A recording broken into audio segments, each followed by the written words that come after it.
Assalamualaikum warahmatullahi wabarakatuh. Saya Muhammad Imron, CGB Angkatan 10 dari Kabupaten Rembang. Pada kesempatan kali ini, saya ingin membuat atau menyelesaikan tugas modul 3.1 tentang wawancara pada kepala sekolah terkait kebijakan yang akan diambil atau keputusan-keputusan yang akan diambil. Kebetulan saya bersama Pak Nindom, Kepala SDN 1 Kragen. Selamat siang Pak Nindom. Selamat siang Pak Indra. Bagaimana kabarnya Pak? Alhamdulillah sehat. Sebelumnya saya ucapkan terima kasih Pak atas waktunya. Iya. Kemudian kesempatannya juga. Saya di sini ingin melakukan wawancara dengan Bapak terkait bagaimana Bapak mengambil keputusan di instansi Bapak, khususnya yang berhubungan dengan kasus-kasus di mana merupakan kasus dilema etika atau kebijakan moral.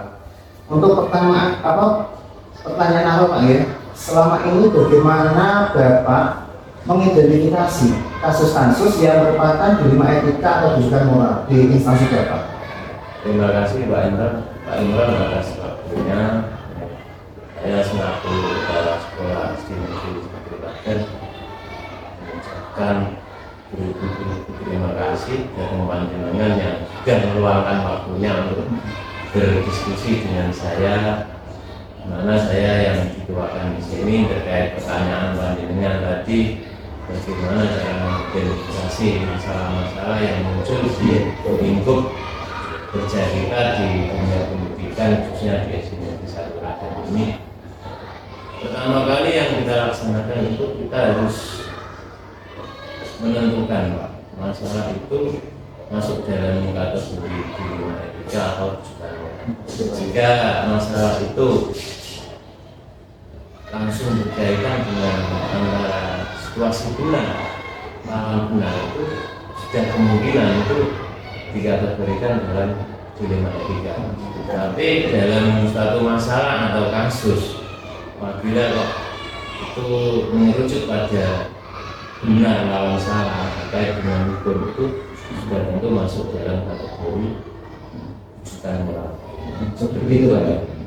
Jadi untuk mengidentifikasinya Bapak menentukan dulu Pak ya, itu benar lawan benar atau benar lawan salah. Baik Pak, jadi selama ini bagaimana Bapak menjalankan atau mengambil keputusan di sekolahan Bapak, terutama kasus-kasus mana Pak ya? Jika ada dua kepentingan yang sama-sama benar atau sama-sama mengandung nilai kebajikan. Sama-sama benar. Iya. Bapak jadi bagaimana Bapak mengambil keputusan tersebut Pak? Apabila masalahnya itu benar sama benar. Ini Pak Indra, kita cari titik masalahnya dulu, sumbernya itu, kemudian yang terlibat siapa saja. Setelah itu kita harus mengutamakan koordinasi Pak, dan komunikasi dalam suatu penanganan masalah. Maka nanti terjadi miskomunikasi Pak, itu repot nantinya, sulit mencari jalan keluarnya atau mencari solusinya. Nah, setelah kita komunikasikan, ataupun itu masalah itu masuk dalam kategori dilema etika yang jenengan kata benar, itu perlu kita komunikasikan lebih lanjut. Kita cari opsi-opsi solusi yang kita rasa itu kok tepat. Itu pun kita harus bisa menimbang Pak Indra, mana nanti manfaat yang lebih besar itu, yang solusi yang mana, itulah kita gunakan untuk penyelesaian masalah tersebut. Jadi tadi Bapak menyampaikan bahwa yang pertama kali yaitu kolaborasi Pak ya tadi, mencari kemudian masalah itu siapa saja. Jadi kalau boleh tahu Pak ya, langkah-langkah atau prosedur seperti apa yang biasanya Bapak lakukan selama ini dalam tadi mengatasi atau mengambil keputusan yang akan Bapak ambil? Jadi sudah saya singgung, pertama kali kita itu mencari titik munculnya masalah itu.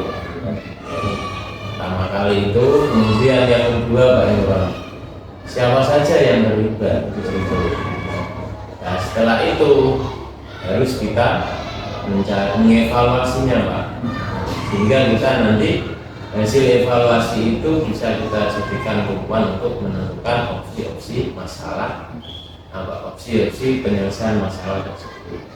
Nah, setelah opsi masalah penyelesaian masalah tersebut sudah kita tentukan Pak Imron, barulah kita menimbang mana yang lebih penting, mana yang lebih bermanfaat. Nah, itulah yang kita pilih untuk menyelesaikan masalah tersebut. Kita ambil kebijakan seperti itu. Jadi sangat sangat bijaksana Pak ya. Sudah seperti apa yang Pak Gintur tadi sampaikan, kita harus evaluasi, kemudian setelah itu Pak Gintur tadi mengatakan memiliki beberapa opsi Pak ya. Iya. Oke. Selanjutnya Pak, selama ini apakah identifikasi tersebut sudah dianggap efektif Pak dalam pengambilan keputusan pada kasus-kasus di rumah kita yang ada di Surabaya Pak? Untuk identifikasi tersebut saya rasa sudah efektif. Mengapa demikian? Karena dalam suatu masalah ya, kita harus pandai memilah. Jadi di awal sudah saya jelaskan, kita pandai memilah masalah itu masuk kategori dilema etika atau kesalahan moral, kita. Nah, setelah itu kita pun juga sudah mengevaluasinya. Nah, setelah dievaluasi, kita bisa menentukan opsi-opsi penyelesaiannya.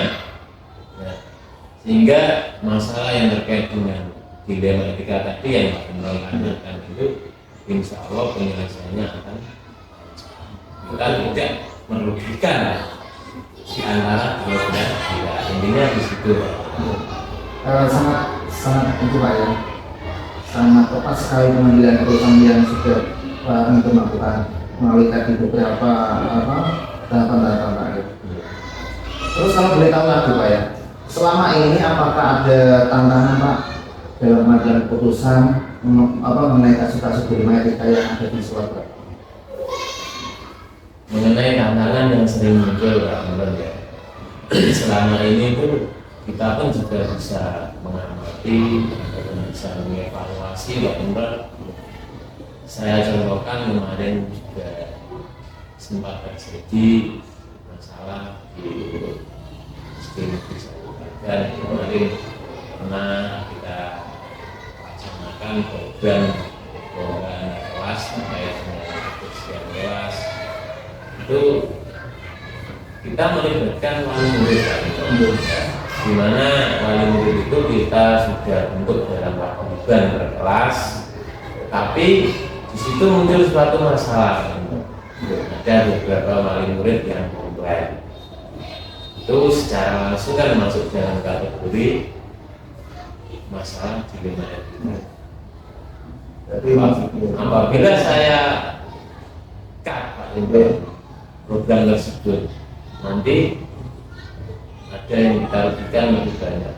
Tapi alhamdulillah dengan kita sering berkomunikasi itu teratasi semua Pak Imron. Jadi pada dasarnya saya menyimpulkan masalah yang sering saya hadapi di sini itu kelemahannya ataupun hal yang menyulitkan itu miskomunikasi Pak. Oleh karena itu Pak Imron, suatu masalah jika kita komunikasikan lebih lanjut dengan personal yang terkait di lingkup kita bekerja di lingkup instansi pendidikan kita, insya Allah penyelesaian masalah itu lebih mudah. Pak Gintur tadi menyampaikan ada beberapa masalah, salah satunya tadi dengan orang tua Pak ya. Iya. Jadi orang tua dengan sekolah, jadi Iya. masuk ke individu lawan-lawan banyak tadi. Iya, itu banyak ya Pak. Kemudian Pak ya, apakah Bapak memiliki sebuah jadwal tertentu dalam sebuah penyelesaian kasus dilema etika? Apakah Bapak langsung menyelesaikan di tempat atau memiliki sebuah jadwal untuk menyelesaikannya? Apakah ada prosedur seperti apa yang mungkin Bapak jalankan selama ini? Contohnya tadi Pak ya, aplikasi sama orang tua tadi ya. Saya ceritakan sedikit lagi Pak ya, terkait masalah tadi yang sudah pernah saya hadapi kemarin itu. Jika masalah yang seperti yang saya utarakan tadi Pak, itu kita harus menjadwalkan Pak, harus terorganisir Pak. Karena apa? Nantinya akan menyangkut kepentingan bersama.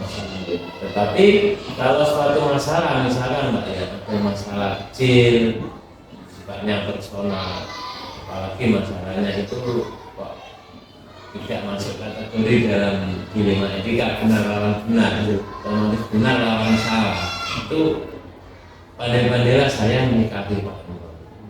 Kita selesaikan langsung untuk poin saja, langsung kita hadapi yang bersangkutan itu kita ajak komunikasi sehingga nanti tidak bisa melebar banyak orang, sehingga masalah selesai dan suasana di sekolah tetap kondusif.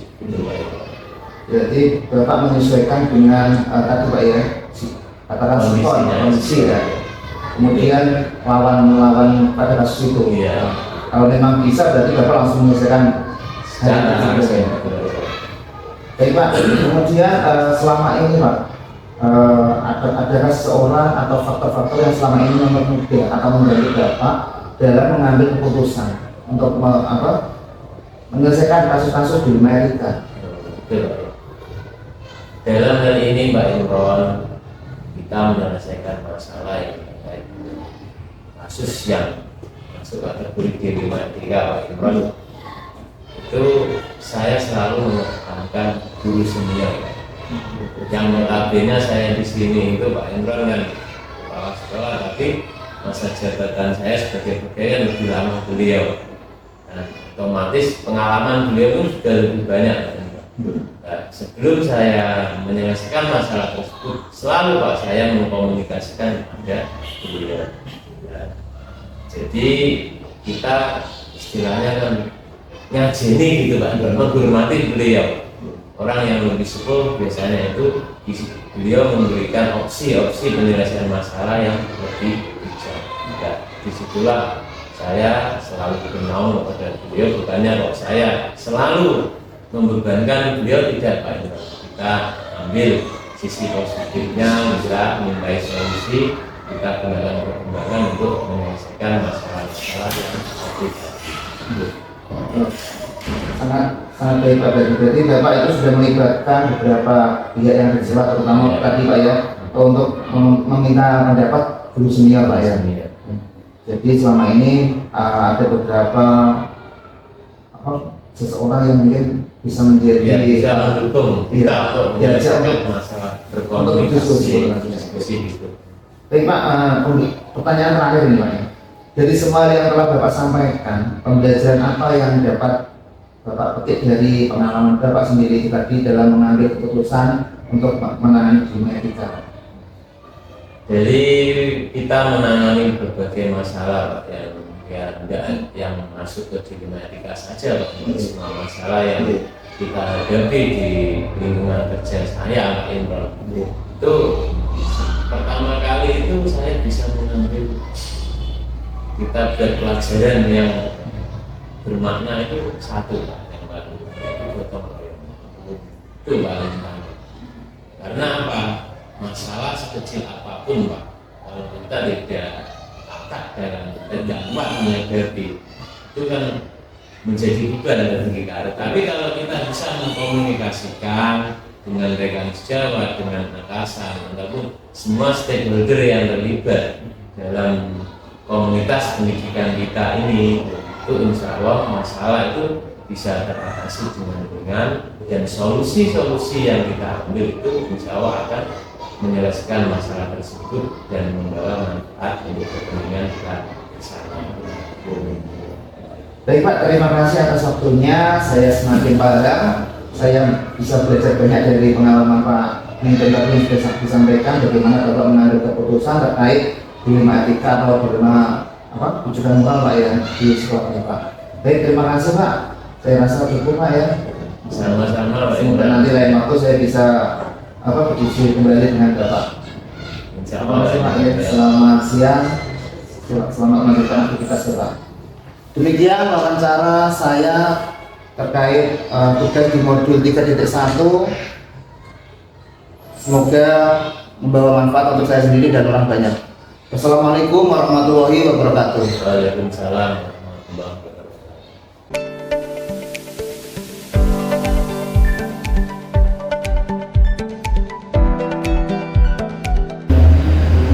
Assalamualaikum warahmatullahi wabarakatuh. Saya Muhammad Timnon, salah satu CGP Angkatan 10 dari Kabupaten Rembang. Pada kesempatan kali ini saya ingin membuat atau menyelesaikan tugas saya di pendidikan guru penggerak modul 3.1 tentang pengambilan keputusan berbasis nilai-nilai kebajikan sebagai pemimpin. Kebetulan saya sekarang bersama Pak Dwi Saputra MPD, salah satu kepala sekolah di Kecamatan Geragan, tepatnya di SDN Ngasinan, Pak. Assalamualaikum Pak Dwi. Waalaikumsalam. Bagaimana kabarnya Pak? Alhamdulillah. Baik Pak, sebelumnya saya ucapkan terima kasih atas waktu dan kesempatannya sehingga kita bisa berdiskusi di sini Pak ya. Baik Pak, di sini saya ingin melakukan wawancara terkait bagaimana selama ini Pak Dwi Saputra itu mengambil keputusan di instansi Bapak, khususnya yang berhubungan dengan kasus-kasus di mana yang merupakan kasus dilema etika atau rujukan moral Pak ya. Untuk yang pertama Pak, selama ini bagaimana Bapak itu mengidentifikasi kasus-kasus yang ada apa itu merupakan dilema etika atau rujukan moral di instansi Bapak? Terima kasih Pak Ibro. Untuk mengidentifikasi kasus itu yang terpenting saya itu tetap ada komunikasi. Jadi ketika terjadi suatu permasalahan, yang pertama saya harus mengetahui latar belakang kenapa kok bisa terjadi seperti itu. Jadi yang penting kalau saya untuk menyebutnya adalah komunikasi dulu, latar belakang, kemudian langsung kenapa bisa seperti itu.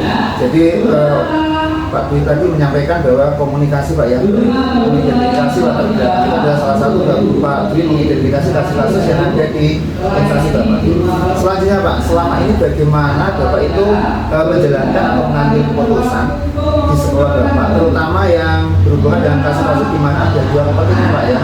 Dan kita tahu sendiri ada kepentingan misalnya benar atau sama-sama mengandung nilai-nilai kebajikan. Kalau misalnya jadi seperti itu yang memang betul-betul ini satu pertimbangan gitu, bagaimana nanti keputusan yang kita ambil itu kalau tidak ini tidak menyakitkan atau tidak merugikan partai. Tentunya yang pertama setelah saya melakukan identifikasi atau mengetahui latar belakang, kemudian saya mengajak diskusi, saya berkolaborasi dengan warga sekolah, dengan teman-teman guru. Enaknya ini bagaimana? Saya minta pendapat, kemudian saya menyampaikan solusi kalau seperti ini bagaimana. Jadi ketika kita mengambil suatu kebijakan atau keputusan itu betul-betul warga sekolah itu tahu, sehingga nantinya ketika dilaksanakan itu tidak ada yang bertanya lagi, artinya memang betul-betul itu sudah mereka sepakati. Jadi tadi Pak Dwi menyampaikan diskusi dan kolaborasi Pak ya, yang bisa saya tangkap Pak ya.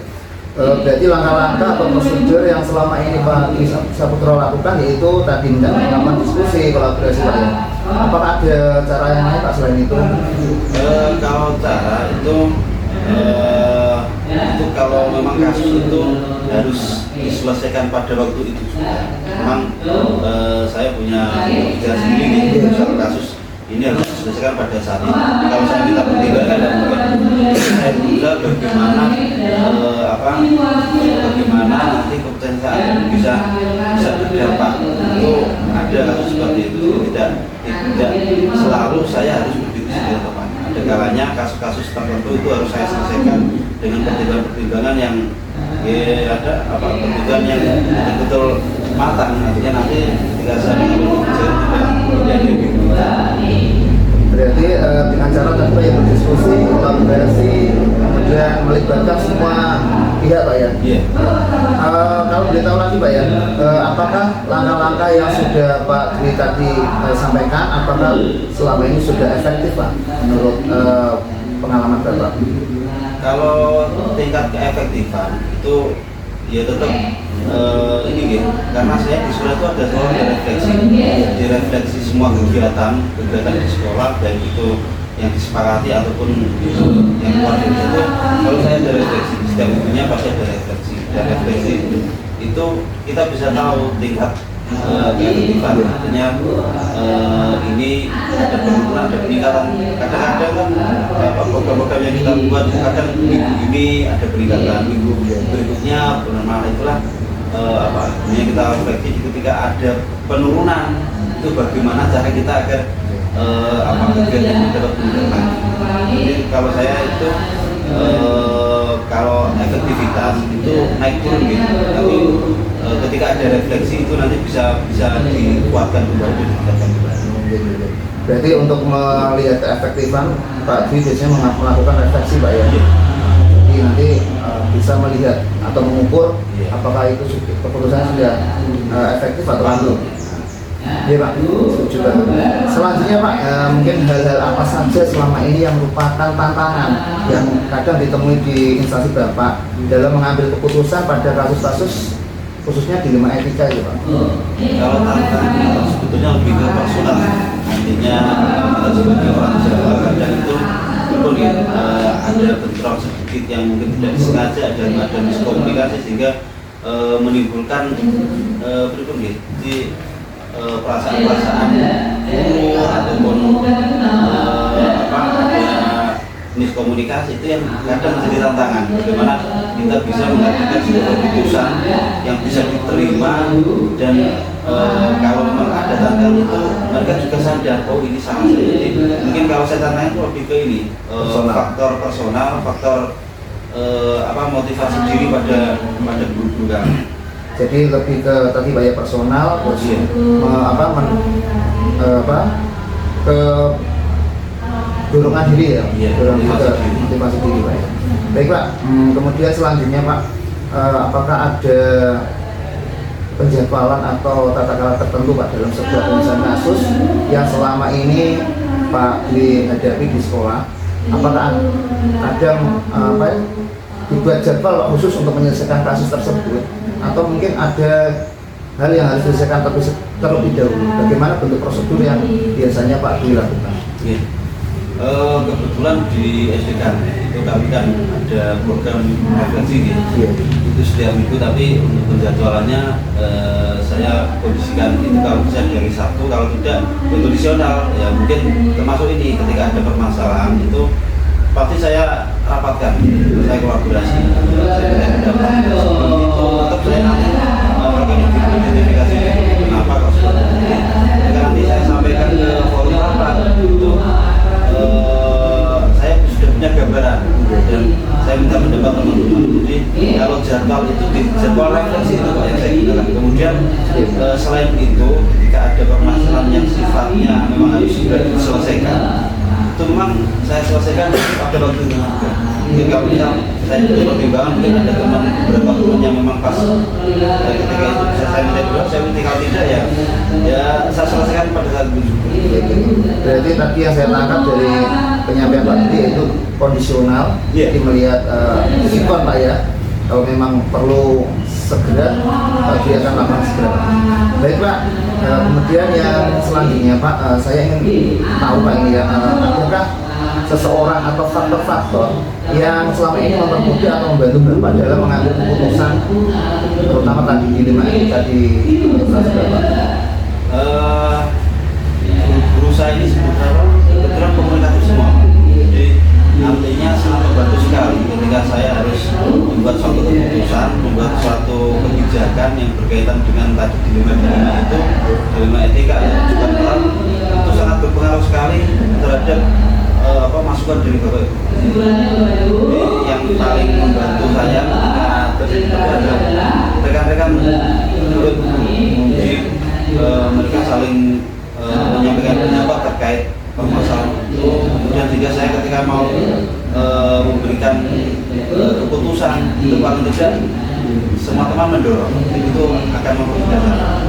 Jadi meskipun Bapak menjadi pimpinan, tapi tetap berkomunikasi dengan teman-teman Pak ya. Kemudian Pak, ini pertanyaan terakhir dari saya Pak. Dari semua hal yang sudah Pak disampaikan tadi, pembelajaran apa yang mungkin dapat dipetik Pak dari pengalaman atau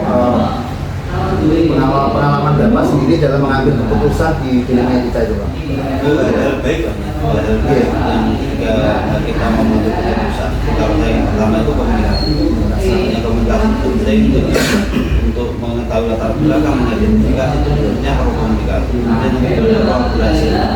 Ketika ada suatu masalah, tentunya kadang hal-hal yang kita tidak pikirkan itu bukan ketemu. Jadi kita saling melengkapi, sehingga diharapkan ketika itu sudah terjadi atau hal itu, jadi keputusan yang kita ambil dapat berdampak positif buat mereka. Kemudian terakhir tidak kalah pentingnya yaitu ketika kita diposisikan harus mengambil suatu keputusan yang nantinya akan berdampak buat mereka, kita harus selalu berpikir positif karena nanti pikiran kita akan mempengaruhi bagaimana kita dalam mengambil sebuah keputusan. Seperti itu, Pak. Baik, Pak, sangat bijak sekali. Jadi yang saya tangkap itu berarti intinya satu komunikasi, dua kolaborasi, dan berpikir positif. Terima kasih Pak atas waktunya. Saya semakin paham dan saya bisa belajar banyak dengan pengalaman Pak yang sudah disampaikan tadi dalam mengambil keputusan terkait dengan etika atau rujukan moral. Saya rasa cukup. Semoga nanti ke depan saya bisa berdiskusi kembali dengan Pak Dwi Putro. Dan terima kasih atas waktunya. Sekali lagi saya ucapkan banyak terima kasih Pak. Demikian wawancara saya dengan Pak Dwi Saputro MPD, Kepala Sekolah di SDN Ngasinan, Kecamatan Keragan, Kabupaten Rembang. Wassalamualaikum warahmatullahi wabarakatuh. Terima kasih Pak.